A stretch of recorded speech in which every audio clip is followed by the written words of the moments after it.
a very big day here at Wendy. It's a day that I've been waiting for. Dee Barnes is here. Now, she's upstairs in her dressing room getting ready. Her daughters are someplace in the audience. I've never seen them. Dee is a legend in hip hop, and I beg of you to stay around. She's gonna sit on the couch and we're gonna have a great conversation. So, Time Magazine is out with their annual list of 100 most influential people of 2019. And a lot of people that you know are on the list. And some that you don't that you might think should be there. Well, that's the problem with lists. You can't include everybody. So for those who don't make the list, don't be offended. There's always next year. Providing you keep your influence up. All right, so this year, Taylor Swift. Duh. You know, yeah. The Rock, you see Sandra Oh, you see Nancy Pelosi, you see Gayle King. Congratulations, Gayle. They all made the cut. But whenever you have to make a list, there will always be people who complain about those not on it. This year, it's a particular category. People are upset because there are no rappers on the list this year. And so I said, okay, all right, well, Cardi B and Kendrick Lamar and Jay-Z have been recognized in the past. If you're still influential, you can also be on the list again. So you can be on this list many times. You know, but Cardi B, Kendrick Lamar, and Jay-Z don't need to be on it this year. So who in the rap community do you think should be on this list? Okay, I hear Nipsey. But you know what? Magazines take some time to print. I love magazines, but that's why a lot of people just go online for it. This list probably took a while to compile. Nipsey just passed away, so maybe he didn't make the cut because he just passed away. Maybe he'll be on next year's list. So I don't agree with this year's only because I think that Time Magazine, it was probably printed. So Nipsey, I do agree that he should be on it for next year, so that's a given. All right. So I came up with 2 names immediately and then I was exhausted to think more after. And if you have to think that much, then maybe the people aren't so influential. I thought of Meek Mill. Meek Mill should be on the list. I'll tell you why. When you think of this list for Time Magazine, which is a grown people's magazine, it's not a millennial magazine, right? You got people of all ages, particularly those who are, I would say, 35 and up, 35 all the way till dead. Read Time Magazine. So when you think of influential, you have to think of somebody who's going to impress that 60-year-old and the 16-year-old. Yes. All right? Meek Mill, he's all about, you know, the prison reform.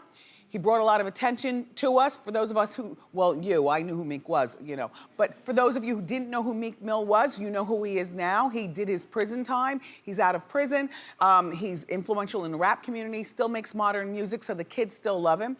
But for us adults with kids who we're trying to raise, particularly sons, black sons, who, and you know, the prison reform regarding drugs and things like that, he shed a whole new light on something that is very important. I think that Meek Mill was overlooked. He's not on the list this year. Meek, if you keep up your influence, you'll be on it next year, but there's no excuse to me that he shouldn't have been on it this year. Now, and the Migos, why not? They make great music. A lot of older people, you might not know the Migos to know them individually, but you know them as a group. You might not know the title of their songs, but you do know them when you hear them. People love the Migos. And individually in the Migos, you get Black Chyna's baby's father, Carly's baby's, I'm sorry. You get Cardi B's baby's father, Travis Scott, who's influential in his own way. You don't, oh, wait, clap if you disagree with me. Oh, you don't disagree? Okay. Well, that's why you put the Migos on there, and then individually you can single them out and say, yeah, Travis Scott, he's influential. No, wait, you're thinking of Offset. Offset, sorry. Yeah. But,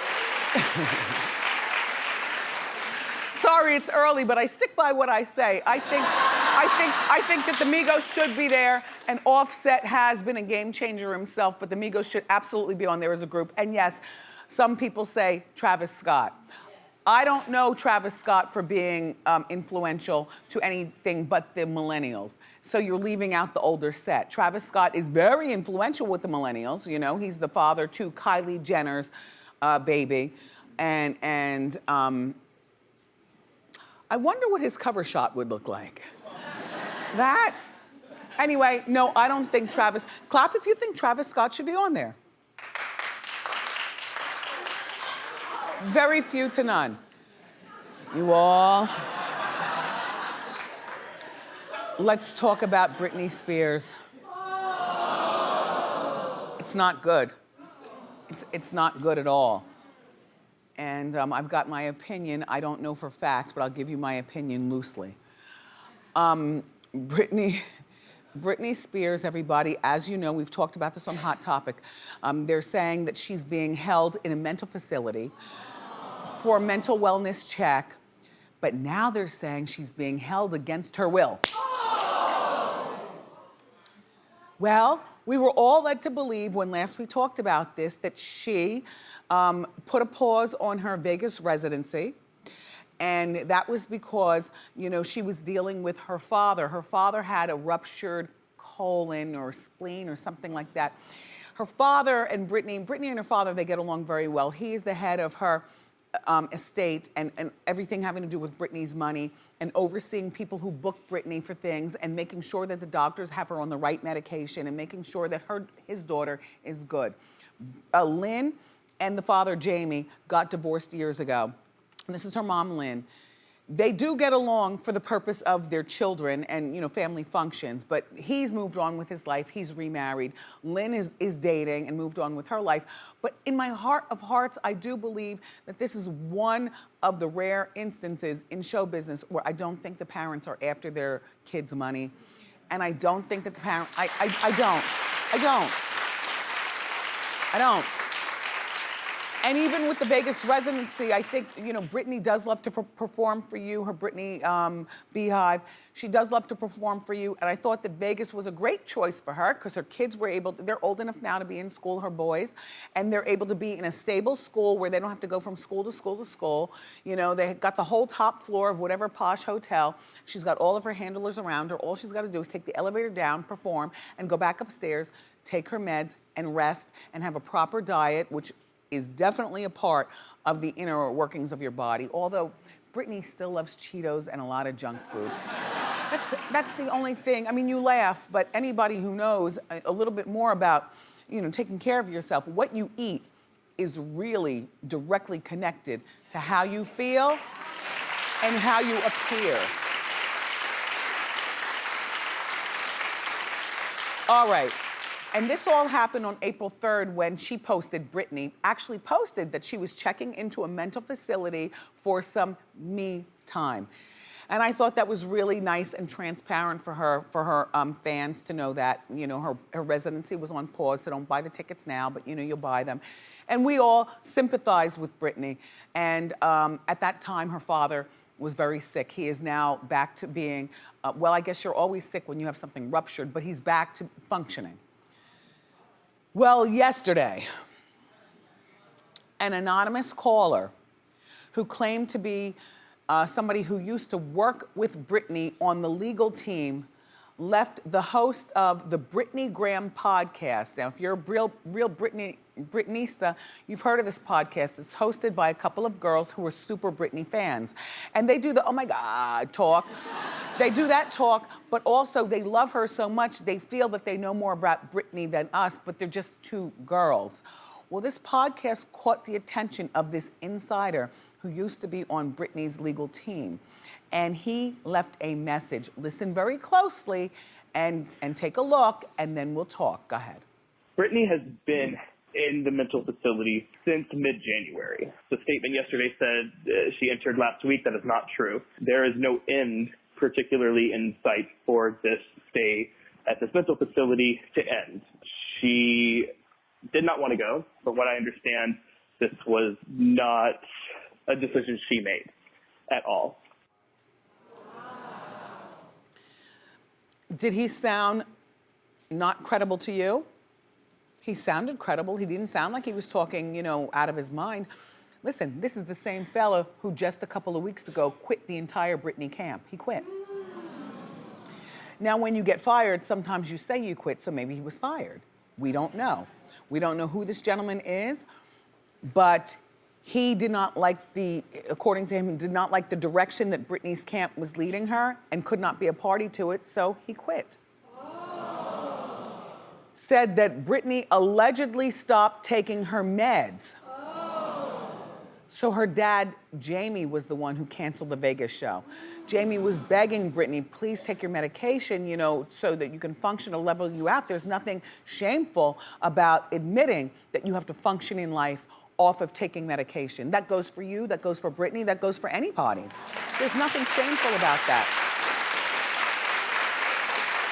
But when you don't take your medication, you become harmful to society, yourself, your children, your family, and allegedly, this is when Jamie, her dad, forced her to go into that facility in January. My opinion? I believe, again, that the mother and father have Britney's interest at heart. I don't believe that they're after her money. I believe that if this is some sort of ruse that her sister, Jamie Lynn Spears, who stays out of the spotlight, but has children herself, I believe she's married. She's in a family way, and she lives down south. She quit show business. Remember, she wanted to be a big songstress as well. She quit, had the babies, looked at the business through her sister's eyes and said, not for me, Lynn said. I think that Lynn would have spoken out, Jamie Lynn, but her mom, Lynn, is doing something really telling. She liked several comments online that are alleging that Britney is being held against her will.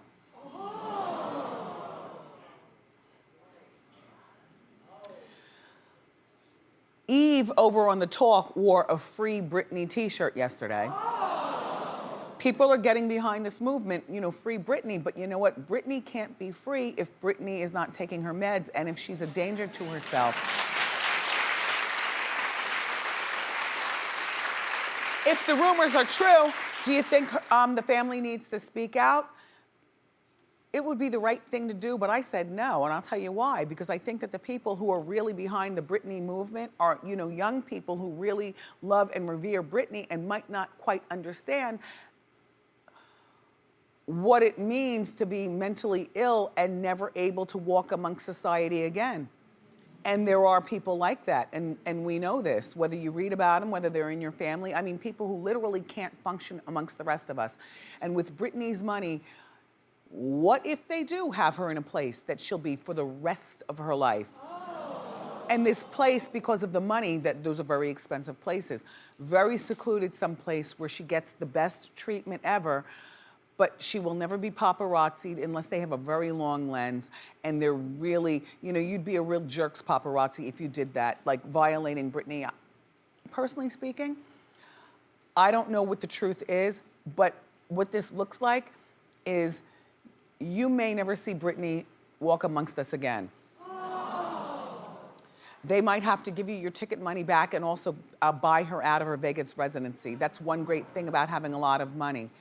And they will have her in this place for the rest of her life. She's got this boyfriend who's been in her life for a few years. Remember, they were in People magazine. She came out with that she loves him. The boy treats her kids, her boys, like this man treats her kids like the surrogate dad. And he hasn't spoken out. Now you can say he's being paid off, or you can say that he is sympathetic to what truly is going on with Britney. Kevin Federline, the father of the boys, gets along with Britney's family. He's moved on, he has kids of his own, he's married, Kevin Federline. Kevin Federline hasn't said a word. No, it's not funny. It's not funny because, you know, you want somebody to speak out and say Britney is away for the rest of her life, like tell the truth. But I don't think her true fans will understand that, and there'll be mayhem in the streets. It's just terrible. Let's move along. Just terrible. Thank you.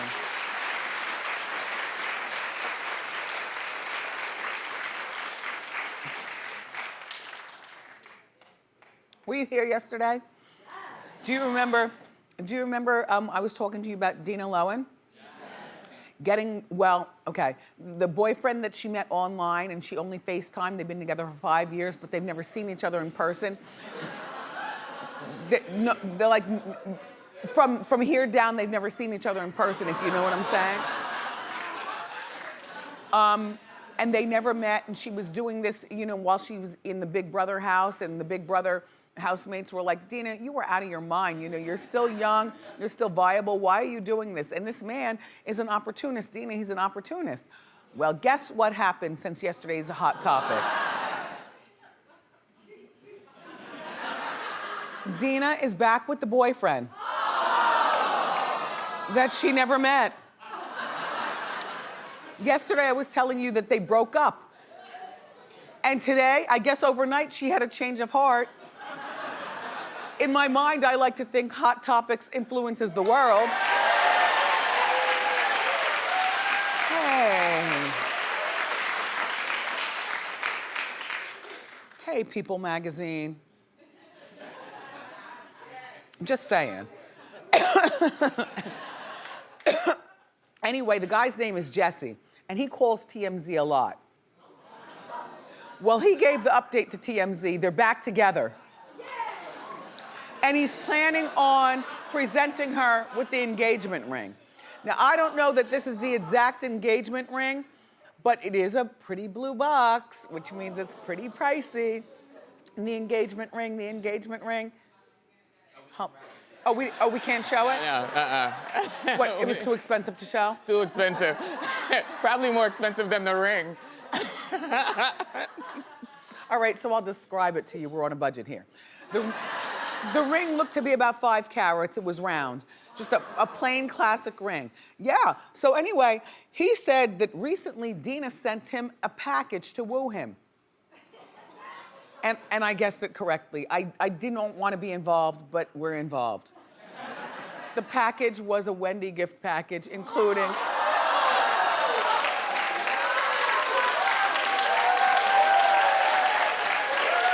swag from our show, including a Wendy robe, which is very plush, by the way. You can get one too if you go to wendyshow.com and then look at the swag. A Wendy mug and some other swag from the show.